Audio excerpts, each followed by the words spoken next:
Hey, my ADHD family, welcome to another episode of ADHD Love Parent Talk, where we talk about all things ADHD. Today, I have my guest, Jeremy, and we are actually going to dig into trauma. So trauma comes up quite a bit in the ADHD community. So I really wanted to break that down today and really talk through, what is trauma? How do you recognize trauma? And then what are some ways to manage it? So Jeremy, welcome. Thank you for coming on. Thank you so much. It's great to be here. I'm so excited to have you. So please introduce yourself and tell the audience a little bit about you. Absolutely. So my name is Jeremy Fox. I'm a licensed professional counselor. I'm in the state of Georgia.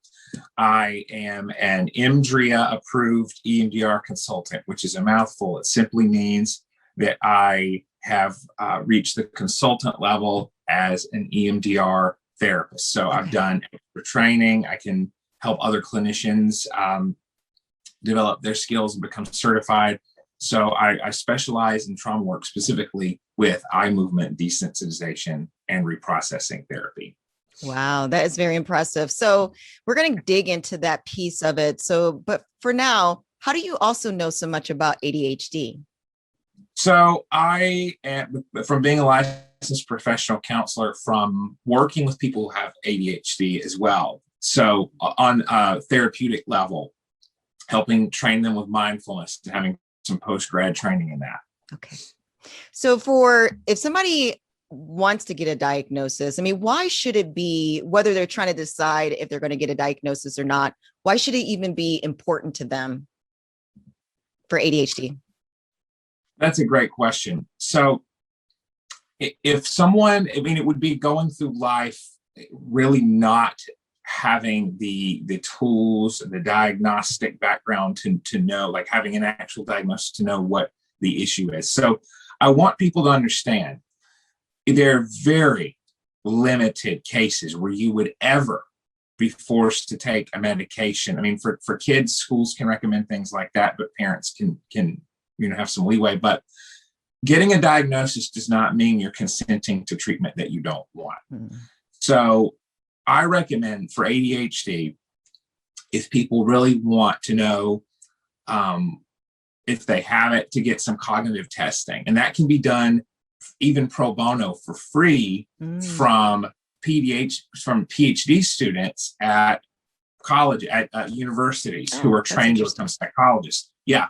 So for whatever your area is, wherever region you're in, you can determine if there's a grad school nearby where psychologists are doing that for free. Of course, you can also go pay someone in practice to do that. So different cognitive tests can help predict if someone has ADHD. You don't just have to go to someone, tell symptoms, have it checked off, and then you get the diagnosis. That works too. But cognitive testing is a really good way to go with that. And also, again, you're just going to get the diagnosis to see if you have ADHD. It's also very important to go to get to visit a professional, because you want to ensure that, and this gets ahead a little bit, it's not trauma or something else that mimics ADHD in those inattention, hyperactivity, anxiety symptoms. Okay, that's very good. So there's a lot of stigma around ADHD, and there is a lot of, I've been dealing with this for a very long time. So like for me, I just got diagnosed at 45 last year, and I had been dealing with, just my life for a very long time. And I said, should I really get the diagnosis or not? I decided to move forward for validation, and also to be able to relate to my children. But for those, they're just trying to decide whether they should go and get the diagnosis or not, whether it's because they don't want the label or for stigma or whatever it may be. What would your advice be to those people? So my advice would be patient with yourself. Ask what kind of records this will be on. There's the pros to it would definitely be, again, that you have some real solid documentation and validation and a prognosis and a plan for how to move forward if you have ADHD, trauma, or both. So depending on who you go to as a clinician or a doctor, they may or may not even be comfortable diagnosing ADHD. Yeah. I used to work with some psychiatrists who would say, I'm not going to give you medication until you get cognitive testing done. Yes. That said, you have, yeah. So that's what I would say is I'd say, be aware that for one thing, it might be a process to get treatment. And for another thing, always, finding a good doctor, finding someone that you feel comfortable having a dialogue with, and not simply being spoken to and not feeling like it's a back and forth thing. That's going to be important because you're going to feel more comfortable potentially taking medication or doing something if you can give that feedback and say, I don't think this is working. I do think it's working. There are non-stimulant ADHD medications now, like Strattera. There are so many options that going and getting a diagnosis is not going to, that's a first step. You're not sold into anything. And you don't have to tell anyone your diagnosis if you don't want. That's a medical record that would come up maybe in times of emergency or something, if you're in a doctor's office or whatever. But I can't think of that being disclosed in times apart from crisis if someone has to make like an emergency. Even then, that would be left out typically. I'm talking about like hospitalizations. Right, so, right.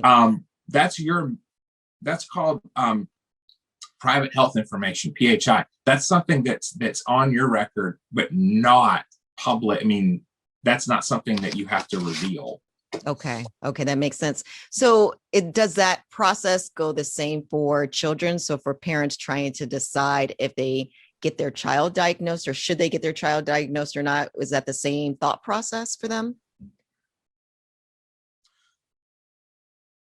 I don't know. So help me understand that more. Sure. So for example, we talked about, okay, for an adult, if you've been dealing with your life, for a period of time, you've just been working the way that you've been working and you're trying to decide whether you should get diagnosed or not. And there could be so many reasons why you go move forward and why you don't. But when you're dealing with children, it's new, it's they're just trying to figure out how they can support them and help them, and a diagnosis, depending on the situation, could be helpful. But again, they're not sure if they want their child to have that label, right? They don't want them to have that stigma. But a parent like me, when I look at it as a way for them to get the support that they need. So what would your thought process be in terms of whether a parent should decide if they should get their child diagnosed or not, or tested or not? Okay, that's okay. I fully understand. I would just wonder, like, who has to know this? If the teachers do, I would wonder, like, are they allowed to reveal that to the other kids? I would not suppose. Right. So stigma here is something that is extreme. I'm very aware of that. As a therapist, I talk people through different elements of stigma, and I've worked with all different manner of diagnoses. Okay, from moderate depression all the way to people who have schizophrenia. So I know stigma and I'm aware how it plays into things, but I would say if it's a real concern, you can take steps to not discuss the diagnosis. And you can, and with your child, we're talking about, like, if we're telling them that they have this, I would really lean on discussing that it's something that can be a positive thing. People talk about ADHD as a superpower. I think we have to unpack what we're actually talking about then, because some kids will be very savvy, know that you're kind of buttering them up in some ways, but in other ways, like, it really is something that can be extremely helpful, like the hyper focus, right? So as long as it's not too hokey and the kid doesn't take it as the corny, there's absolutely a lot of truth to ADHD as something that can be wielded. So I would say that reframing of it, I would say, again, limiting what you say. Like, if you don't want to be the martyr for destigmatizing stuff, don't take on that burden. And be aware of what you're going to be comfortable doing. What you're comfortable with your kid talking about. Like, you can tell your child, hey, you can talk about this. You don't have to. You're in charge. No one has to know stuff about you that you don't want them to.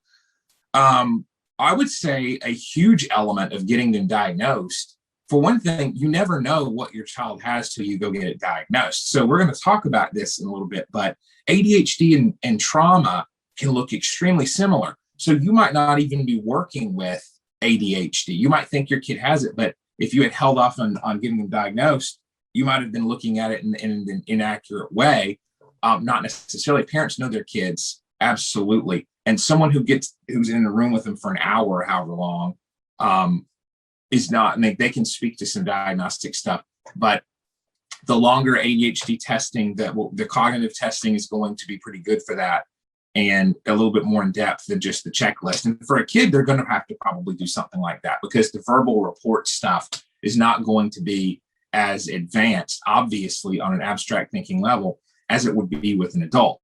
And so just be aware that you may have to have some conversations with your kid, depending on their age, of course, moderating that to whatever is appropriate for them. But you're not going to know what's necessary or needed for your kid unless you speak with someone. And on top of that, you may really help them to avoid getting into some self-loathing and reflection that was unnecessary about, like, well, why am I not able to focus on this? Why am I not able to do that? If you nip it on an earlier level. So I don't at all attempt to say, oh, go in immediately, or I would always say actually to go in and talk to a trusted professional. But I would not say, I would say to take a second opinion if you feel uncomfortable, right? Always seek help when something's just not working, like if you're noticing your kid's inattentive, but you always have the right to determine treatment, right? Unless it's like a life or death thing potentially. So love that. Okay. So let's move into trauma. So let's just start with the basics. What is trauma? Okay. So this is something where people can get very confused, because it's not as simple as one may think. It's not, I would say, to look at it as your response to an event and the long-term prognosis of that versus the event itself. So I get a lot of my traumatic definitions from a wonderful author, Peter Levine, who people may be familiar with. He created somatic experiencing therapy. So trauma can be used in different contexts, but I would use it as an event that causes a long-term dysregulation in the autonomic and core extrapyramidal nervous system. Now, what does that mean? I'm drawing from Peter Levine. What on earth is that?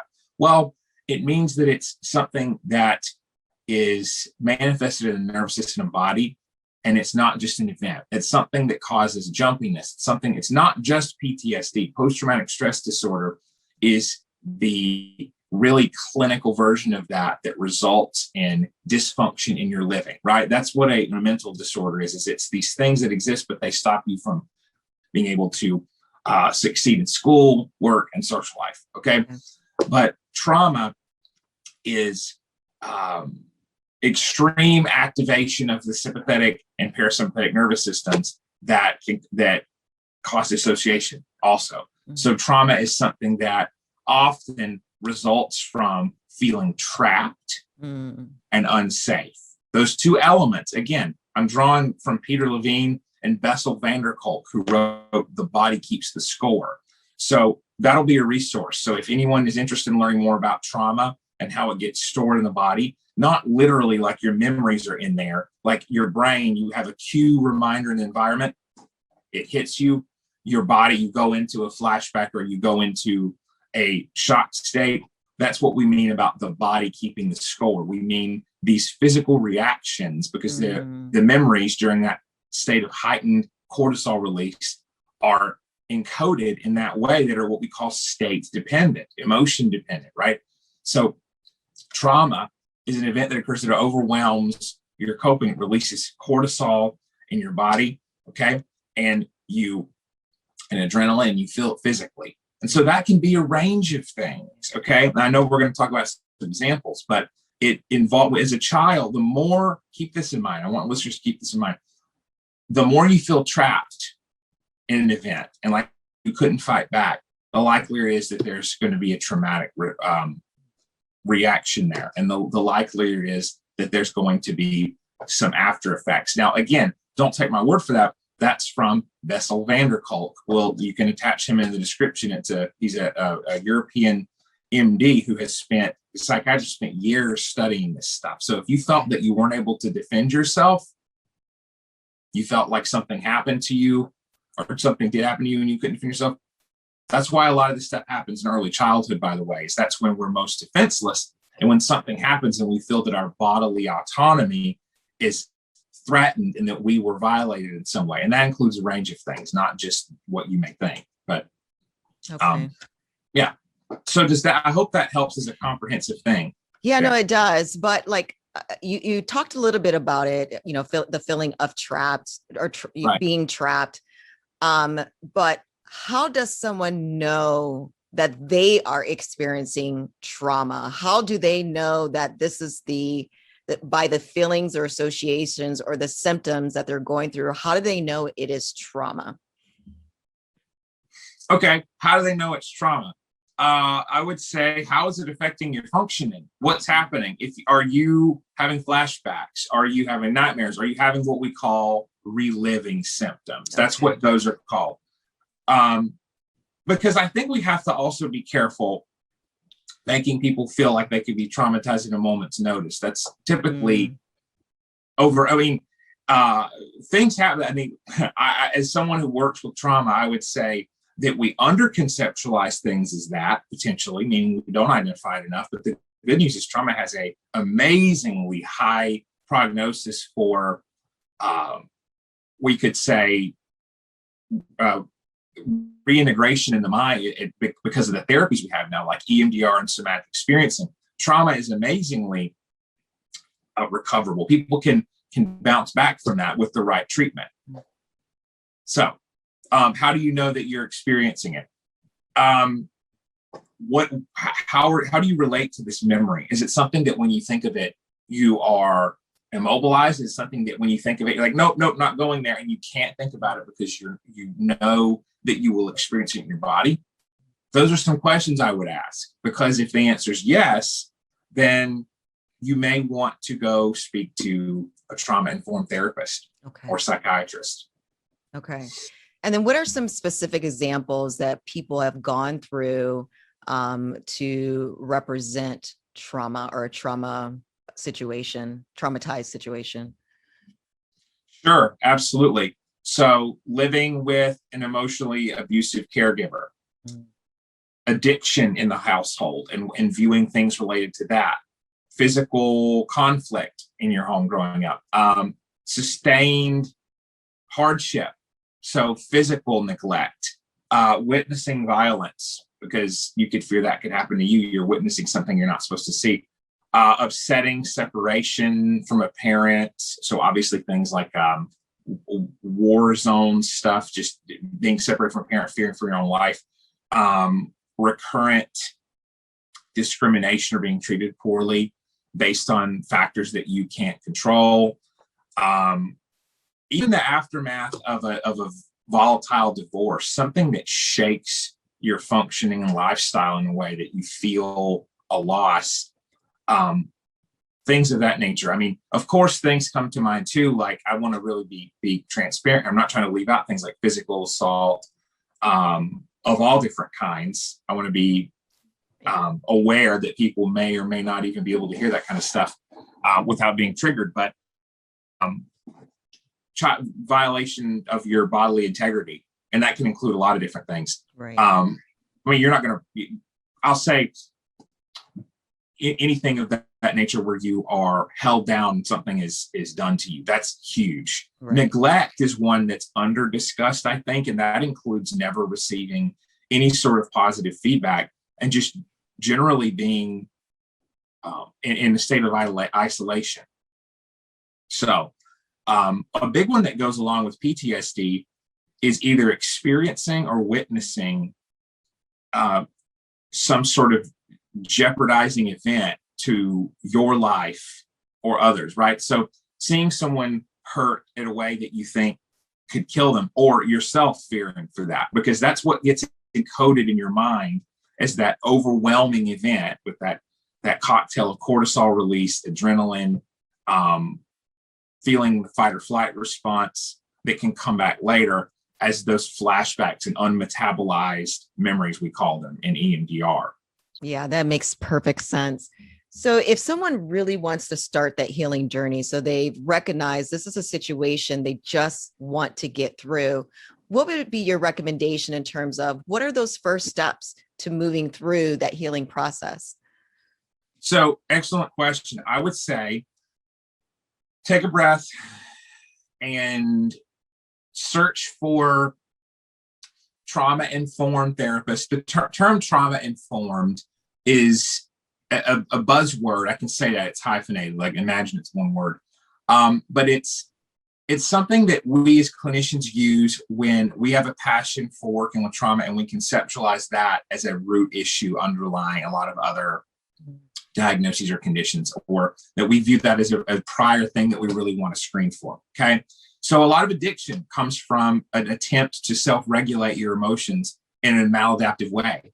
So guess what? Due to trauma and emotion dysregulation, we talked earlier about how trauma can cause dysregulation of the nervous system. It can cause you to go into fight or flight when reminded of something. So blunting that out with addiction sounds like a great strategy if you don't have a better box of tools, which a good therapist can help you develop. And so you want to look for an EMDR therapist in your area, okay? Which is the therapy I do, which helps people to take the emotional vividness out of traumatic memories by offering bilateral stimulation, obviously just in the therapist's office or remotely, but with the reprocessing of the memory. So it takes that memory, it distracts the client, and it what we call offers an orienting response so that the client recognizes they're in the present.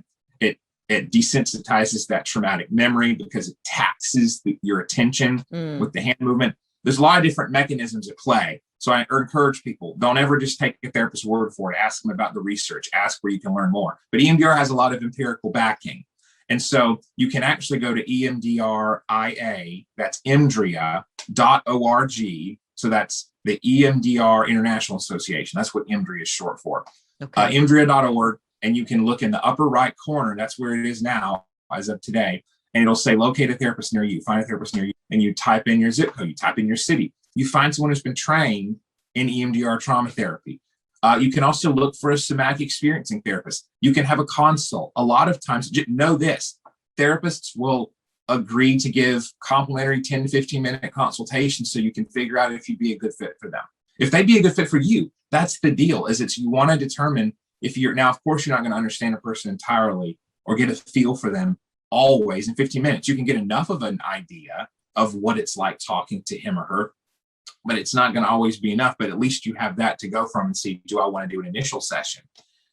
For people who don't have the resources financially, you can look for community mental health agencies. Okay. A lot of great therapists get their start there and continue to work there. And some leave and do their own thing. But just to put out there for listeners, there's some amazing clinicians at agencies who make it their passion to stay there and to work with people.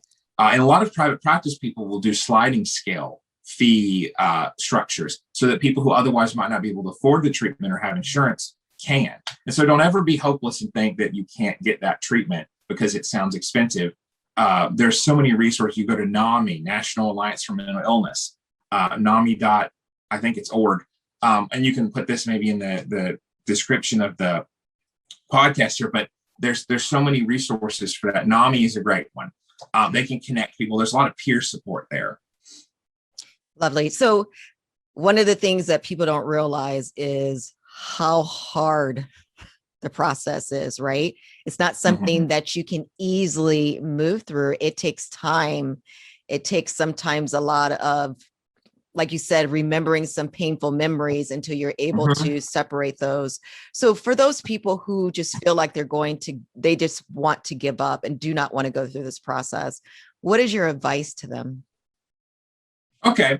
So I would say to take it like we have to do anything else in life. You have to look at it as one step after the other. You have to look at it as one step at a time. And so with trauma, the nature of your experience is to feel overwhelmed. That's what trauma is. It's an overwhelming of your capacity to cope and a feeling that you can't handle something. It's stored very helpless in the mind.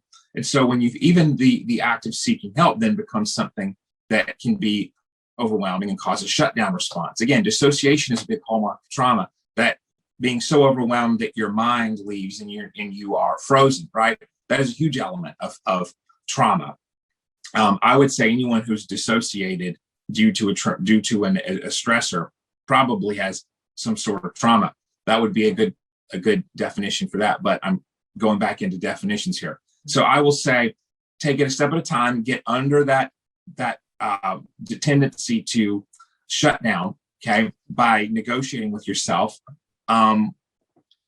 ask to do an intake at a community mental health agency and tell yourself, I'm going to go to this. It's an hour. I'm going to just say what I'm comfortable saying. Like, I've been through trauma. I want to talk to someone about it potentially.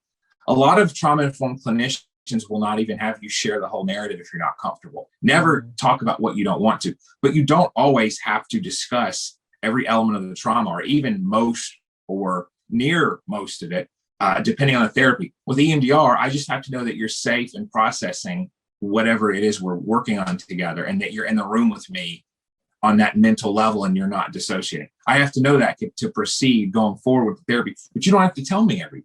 So just be aware of that. If you feel like giving up because you don't want to tell the same story 50 times, you don't have to. And the shame element, a good trauma-informed therapist is going to be aware of how the shame can get in the way. And you're going to spend a lot of time building that relationship if that's what's needed. If you're ready to jump in and do some processing and you're like, I'm ready to go, I want this trauma behind me, then that will factor in. And you may move quicker than you would have if you weren't ready for that. So be aware, the sky's the limit.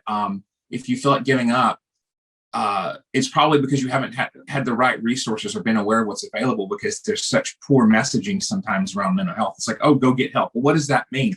Potentially look for an agency, look on Psychology Today for EMDR therapists or somatic experiencing therapists. Look for those who talk about being trauma informed. I know there's high caseloads now. I know that therapy's in demand, but there are always resources out there for trauma-informed therapy. I know because I refer people, and an agency setting with someone who does EMDR is going to be a pretty good option if you are financially limited. And you're going to learn good coping skills early on. You're going to be taught how to mentally go to a calm place, how to imagine putting away your trauma in a box with EMDR, some other what we could call emotional regulation skill that's a visualization that helps you to overcome that constant feeling of being overwhelmed. Because when you start doing that, you'll feel like doing even more.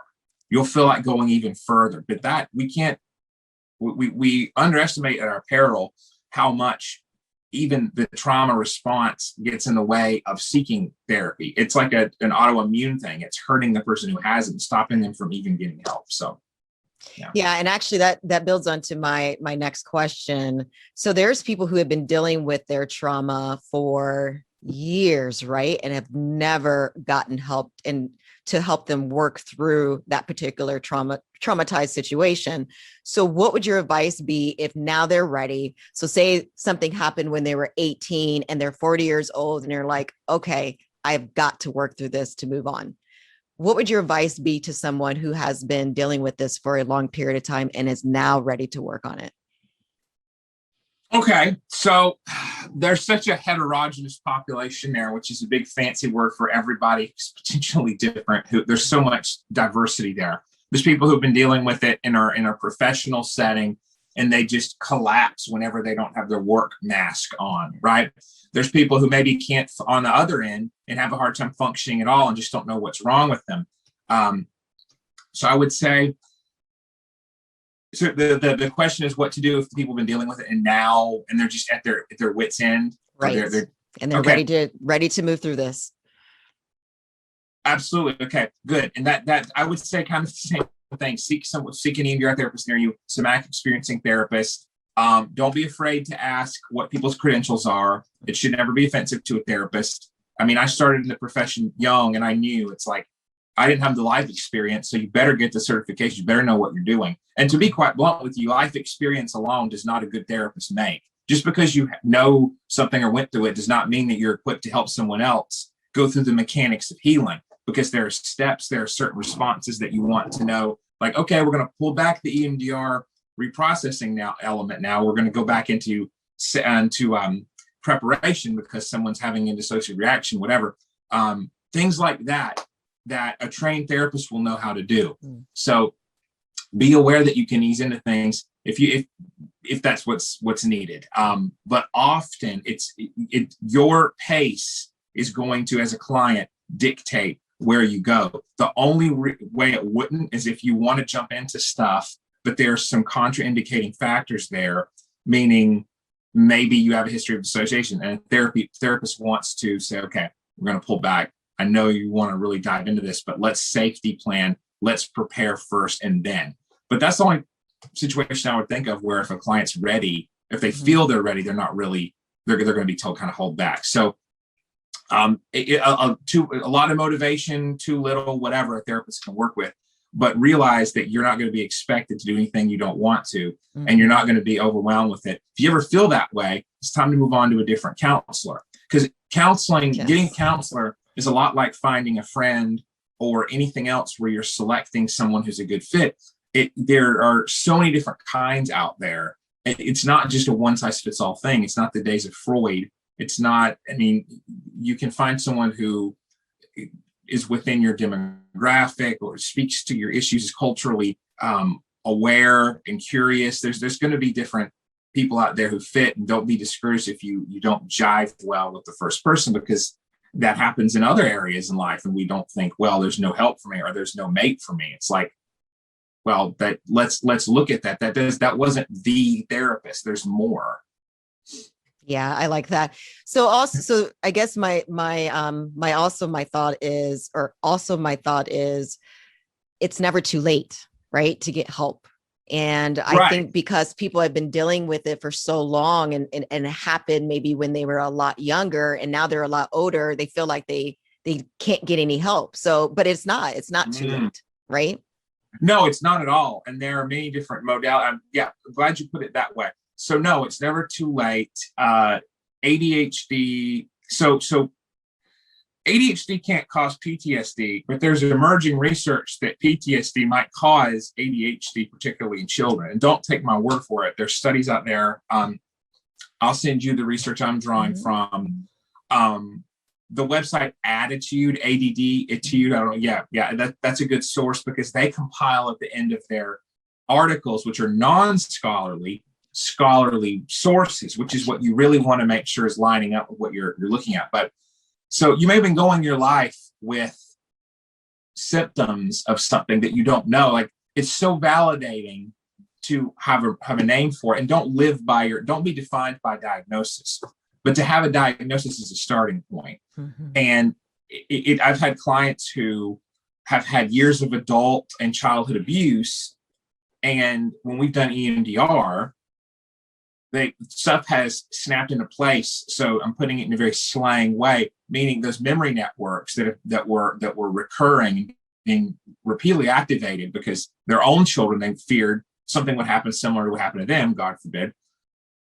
Doing EMDR, we took that fear away, and it's like, okay, and we replaced that with the thought, I can be there for my children. I'm a safe support for my children, right? Because you can't say, I will always be there no matter what, nothing will happen to my children. That's irrational. We can't as therapists install that kind of thought. And your brain would reject it anyway. But when we do EMDR work, we help clients to come up with a positive cognition that we, quote, install. And I've had clients who, of course, had a healthy degree of skepticism. Like, okay, well, I'm willing, but what's this going to look like? And then we're working with memories. That's what we're working with. We can't change the past, but we can change your perception of it. Absolutely. That's huge, because your perception of the past is what keeps it alive. It's gone. But our minds are what keep the past alive. And when we rewire that, then we change our relationship to it. It doesn't matter. It does matter. It matters how much you've been through and how long it's been going on, but it doesn't doesn't stop EMDR from working. You might just have to prepare a little more, or it might take a little longer, but EMDR can be very rapid. There's even something else called rapid resolution therapy. There's accelerated resolution therapy, which I think is it's a newer and I think more streamlined version of EMDR, which people can investigate on their own. I haven't been trained in that. It's again, it's a lot newer. And EMDR is 30 years old. Okay. So it's not exactly psychoanalysis, but it has a huge amount of research behind it. So be aware that a therapist will also work with your despondency. They'll work with your annoyance, like, I've waited this long, or they'll work with those emotions, that what we would call ambivalence of, do I want to do this? Do I not? I've had tons of clients who have come in and been like, now I'm getting cold feet. I'm worried about it. And I'm like, okay, here's what to expect. How can I work with you to help you to see that this is something? How can I meet you where you are? Because if you don't want to work on it, we don't have to. You're always welcome to retract and act and terminate therapy. The client's always able to do that. Now, if they're court ordered or now it's a court directed voluntary, then there might be some consequences, but that's still your choice. Right. Okay, that makes sense. So now let's tie ADHD into trauma. So you started talking a little bit about that, but how can trauma be specifically related to someone who has ADHD? Absolutely. So there's a few different ways. Okay, this is a huge thing. So the first is that childhood trauma can cause symptoms like inattention. Okay. Hyperactivity can be an element of that. Emotional disturbance, anxiety. Those things can stem from trauma and be misdiagnosed as ADHD. It's a huge thing. Okay. So also, people can have both. They could absolutely have either or. They could have ADHD and trauma, and not be either or. Okay. So high impulsivity, altered judgment, seeking peer approval, attraction to risky situations, things like that can happen. And so that can be kind of what we would call a positive feedback loop, not like positive good, but positive meaning additive, like those things, ADHD and traumatic impulsivity, encouraging one another in ways, right? So ramping that up. Now, I'm getting this from Joel Nigg, NIGG. He is an absolutely awesome ADHD clinician. His stuff is pretty good. I have articles that I can present that he did one for Psychology Today. He did some books that we will talk about, but he did an awesome book called Helping Kids Through ADHD and another one called Getting Ahead of ADHD. So he talks about this, and I'm drawing a lot from him. But be aware that they can certainly appear like one another. Okay. And so individuals with ADHD are also more likely than other people to experience it as traumatic. So people with ADHD can have heightened sensitivity. So ADHD can be a predisposing factor to trauma, meaning if you have ADHD, you may be more sensitive, okay, to an event that gets encoded in your memory as trauma. That event may be more likely to be encoded as traumatic, meaning, again, those emotional responses later, the flashbacks, the reliving and the avoidance symptoms, okay, of avoiding stimuli that remind you of it. So those are some ways that it can come up. But I want to throw out the statistic that up to 17% of trauma-exposed children meet ADHD criteria. So that co-occurrence of each one can worsen the other. I just spoke about that, but just to underline that. And again, I will connect the article that talks about this because there's a scholarly article that is discussing this. I'm not pulling this figure out randomly. Very nice.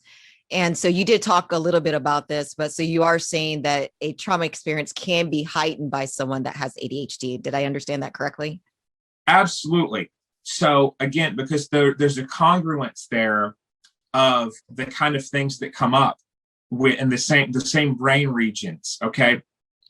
So I'll just say it this way. Trauma can impact brain regions that increase different things like learning issues, social difficulties, attention, inattention, and hyperactivity. And so those are things that, the similarities in brain regions and functions that trauma and ADHD exacerbate in each other. And so it's like someone, when they're having some factors leading up to a manic episode and that those being exacerbated. So people with, this gets beyond our purview of today. Well, the comorbidities thing, trauma and bipolar disorder, when they overlap, a traumatic stressor, so an environmental cue that reminds someone of a trauma can heighten emotional volatility. And as we know, mania is not only positive euphoria. Mania can be agitation. So just imagine how someone becoming upset due to a traumatic reminder can go into a manic phase. Okay. Someone who has a traumatic reminder in their environment may be more scattered. And then the ADHD stuff comes into play and that exacerbates that. And that's what you see that feedback loop there. Okay. That makes sense. And then, so how does someone work through their trauma as they're working through their ADHD symptoms? Brilliant. Okay, so a few different things. So a good clinician will be able to work together. I'm saying that as a therapist, okay? I'm saying therapist, clinician, I'm using that interchangeably. Can work with a psychiatrist, okay, on an integrated team level. So ideally, you've got medical support, whether that's stimulant medication or not. I want to be very careful, not telling you to do that. But you want to have medical and psychological support, okay? Therapy and medicine. I would really encourage whatever that looks like, even if that's like a non-stimulant medication or whatever you and the psychiatrist work out, or even nothing at all, just an assessment. But you want to determine where one ends and the other begins, how they're working together. So I'll give an example. Like if you have organic ADHD that is something that is separate from the PTSD, you might want to do some medication for that. You might end up going to a clinician who does neurofeedback. So therapists can do that, nurses can do that, some MDs do that, but neurofeedback, that's a whole different discussion, is any sort of feedback of signal from your body's signal. So it's different exercise. So different programs exist to turn your brain's function into beeps or on-screen activity, and people can focus on that and actually change the way their brain waves are activating or not. They can decrease or increase different frequencies of their brain, the amplitudes of them. So with ADHD, they can be some fogginess and inattention that with neurofeedback and focusing on the brainwaves and focusing on changing that, you can actually reduce that. Now, anything of that nature. So neurofeedback involves getting an assessment called a quantitative electroencephalogram. Okay. You get, yep. Yeah. Have you had any? I haven't, but I've heard of that because somebody else had that done. Mm-hmm. So if you've got the disposable income for that and or your insurance covers it, great. That's a non-medical thing.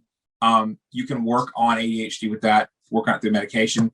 Also for trauma, you could probably, I think there's people who've experimented combining EMDR and neurofeedback. That might be even rarer to find, but it exists. But you want to look at the ADHD stuff, how to strengthen your attention. Okay. You want to look at medication for that. But with trauma, you want to look at desensitization therapies. So like EMDR, somatic experiencing. Somatic experiencing guides someone through the physical reactions that they wish they could have exhibited during the traumatic event.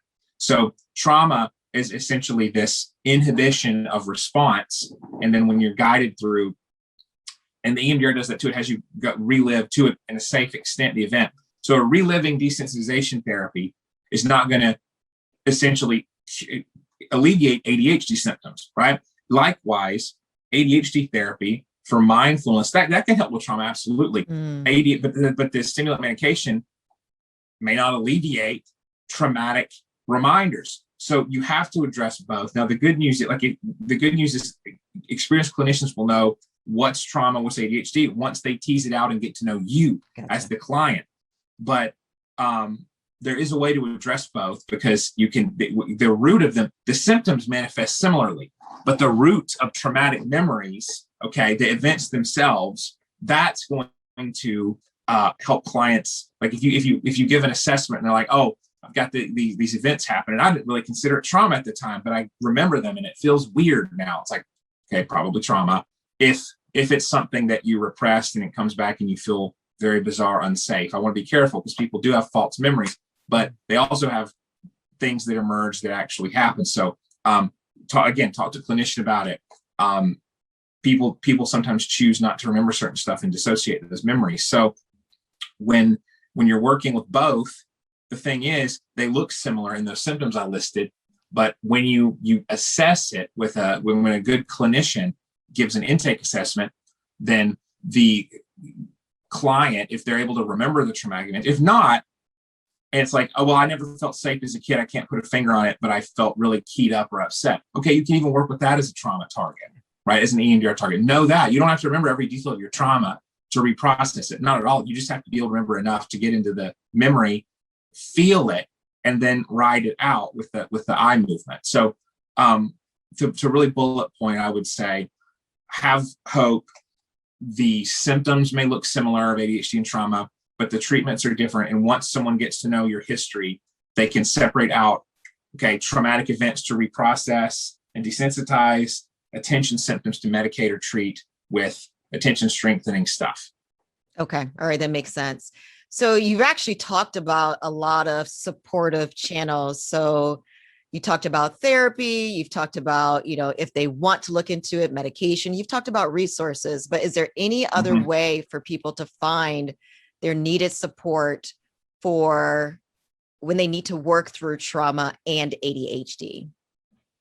Sure. So the agency model, the integrated sort of community mental health agency model that I'm familiar with, is one people may not be if they have never gone to one, if they don't, because it's like people have this model of therapy often. It's kind of the private practice model. There's nothing wrong with that at all.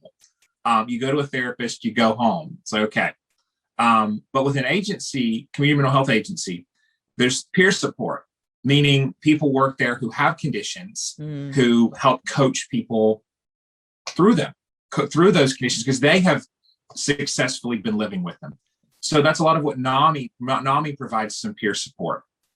Here's the issue. I can vet something like NAMI. I can say, look in your area for community mental health centers, like put your city and then community mental health centers, Google it.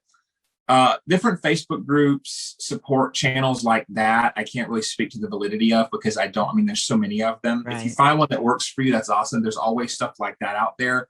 But there's sometimes like fighting that goes on online in any different venue online like that. Yes. It's not strictly professional. Yeah. So I would say that support could look like finding an agency that offers peer support, going to NAMI, asking for resources in your area, because a lot of it is going to be geographically based. So wherever this interview reaches could be like what one listener could find a totally different totally different set of resources than another listener. So, but the key element is NAMI is national. Okay. So that's the National Alliance for Mental Illness. You can find chapters in your area. So I would encourage you to do that and say, I have ADHD. Where is a living with ADHD kind of resource, like a group like that? What would that look like?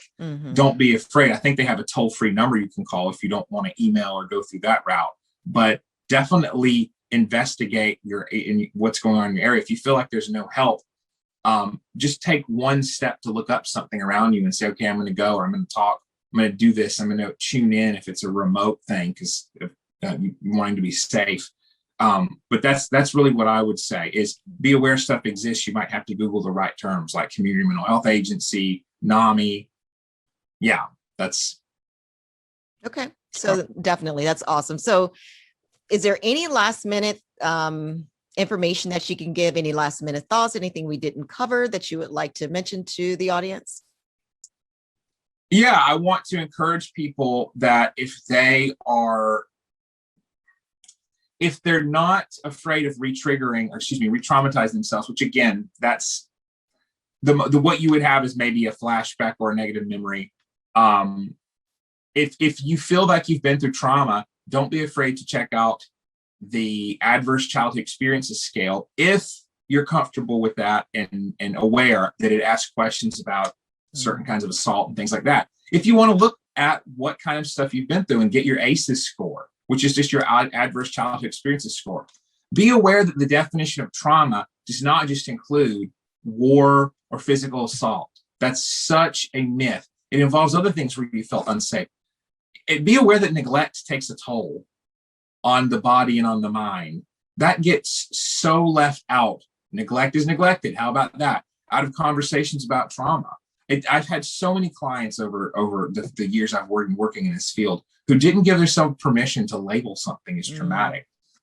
And now when you label it as traumatic, you're not labeling yourself as a traumatized person. You're saying this memory stuck with me in a way, like a thorn in my brain, that there's a pain there that once that memory is desensitized, that memory network is desensitized, it's taken out. Yeah. And so when you give yourself permission to look at something as a traumatic experience, you're not identifying as that.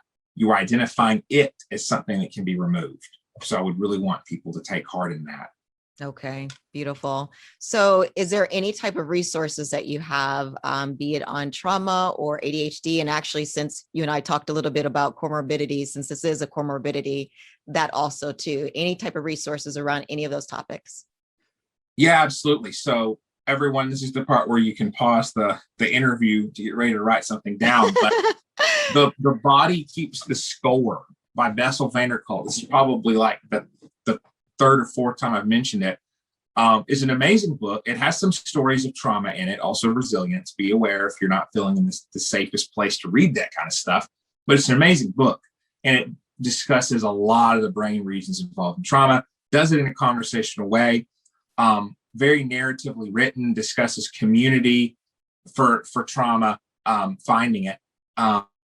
It discusses yoga. It discusses ancient techniques for overcoming the felt sense of trauma in the body and how we're going back to that integrated model, not just taking benzodiazepines. If you have to take those, that's fine. However, there's more. So Body Keeps the Score is amazing for trauma. I don't believe it speaks much to ADHD. So for that, we want to look at helping kids through ADHD. We want to look at Getting Ahead of ADHD, both by Joel Nigg, PhD.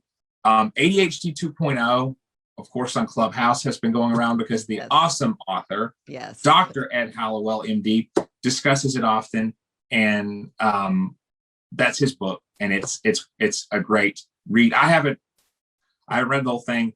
I know that he discusses ADHD in depth, obviously by the title, and he has a real passion for it. He also is a straight shooter on what he thinks works. So there's the study associations between adverse childhood experiences and ADHD diagnosis and severity. Okay, we can put that in description. It's a long title. That from 2017. That's what I was drawing from for statistics and a lot of the information there. But that is a study that was done. And so there was quite a bit of correlation with ADHD and adverse childhood experiences. And so that's why a lot of my discussion of trauma goes back to childhood in our discussion today, because that's what a lot of statistics have to do with. Again, that ACEs, the adverse child experiences score. And then there's a book that I saw that was really interesting called, I haven't read it, but Getting Unstuck, Unraveling the Knot of Depression, Attention, and Trauma by Don Kirsten, MD. I read a synopsis of it, and it seems to be an awesome resource for people who have gone through traumatic events that manifest as sort of inattentiveness. And so those are some things I would look into. Perfect. And if they have any more questions for you, Jeremy, how can they get a hold of you? I'm the name Fox Therapy, all one word, on Clubhouse. Fox Therapy LLC on Twitter and Instagram. Those are good ways to reach me. My email address is foxemdrtherapy@gmail.com. You can include that. Now, here's a disclaimer. I am a therapist. I counsel people in my area. I can't counsel people out of state, and I'm not soliciting clients through here. And everything I've said is not therapy. It's just psychoeducation today. So people want to outreach me with questions or network. I'm more than happy to do that, but I won't be able to counsel people unless they come to me through the proper channels at the current place I'm working. So, but I'd love to. I'm always open to listener and viewer response. So there you go. Awesome. Thank you, Jeremy. That was so fantastic. That was great. Great information. So thank you for coming on. Thank you. It was a pleasure. So everyone, that concludes another episode of ADHD Love Parent Talk. If you would like more content like this, please do not forget to hit the subscribe button and also hit the notification bell, because every time a video comes out, you will be notified. And if you like this content, because Jeremy is awesome, make sure you hit that like button. All right. Have a wonderful day, everybody. Bye. Bye, Jeremy.